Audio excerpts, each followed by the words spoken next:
ब्रेकनंतर बातमीपत्रामध्ये आपल्या सगळ्यांचं पुन्हा एकदा स्वागत। मुस्लिम केटररचा रोजा तोडण्याच्या विषयावरून देशभरामधून शिवसेनेवरती जोरदार टीका करण्यात येते आहे, पण सामनाच्या अग्रलेखातून मात्र शिवसेनेला जाणीवपूर्वक बदनाम करण्यात येत असल्याचा आरोप करण्यात आलेला आहे।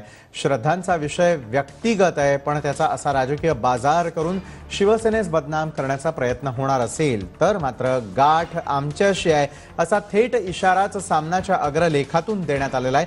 तसंच कॅन्टीनचा ठेकेदार निकृष्ट चपात्या खायला घालायचा आणि या संदर्भातला आरोपही करण्यात आलेला आहे। या चपात्या राज्याचे मुख्यमंत्री, सार्वजनिक बांधकाम मंत्री, मुख्य सचिव आणि दिल्लीत महाराष्ट्राचे म्हणून जे कमिशनर बसलेले आहेत त्या बिपिन मलिकच्या तोंडात कोंबायला हव्या, पण कॅटरिंग ठेकेदाराच्या तोंडाशी ही चपाती नेऊन बाबा रे आम्ही जे कदान्न खातोय ते तू खाऊन दाखव असे जरा जोरात सांगितलं म्हणून नसता गहजब कशाला। आता हा जो कोणी ठेकेदार आहे तो कोणत्या धर्माचा, पंथाचा, जातीचा हे काय त्याच्या कपाळावरती लिहून ठेवलेलं होतं, पण तो निघाला मुस्लिम बांधव। त्याचा म्हणे उपवास सुरू होता आणि शिवसैनिकांनी एका मुस्लिमाचा रोजा तोडण्याचा प्रयत्न केल्याच्या खबरा दिल्लीच्या महाराष्ट्र सदनातून आणि मुंबईच्या मंत्रालयातून पद्धतशीर पेरल्या गेल्याचा आरोप सामनाच्या अग्रलेखातून करण्यात आलेला आहे।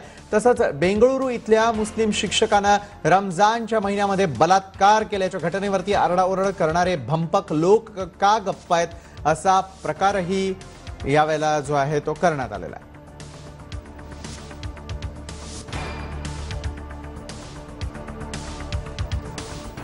दुखद बात है कि सांसद ने इस तरह का बिहेवियर करना चाहिए और जिसको पब्लिकली एक्सपोज होता है।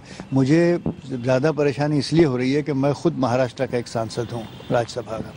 अब जो महाराष्ट्र यहाँ का हमको गौरव करना चाहिए कि महाराष्ट्र एक बहुत ही प्रोग्रेसिव और देश का 2 नंबर का सबसे बड़ा स्टेट है, तो वहाँ के उसको यहाँ बदनाम करना।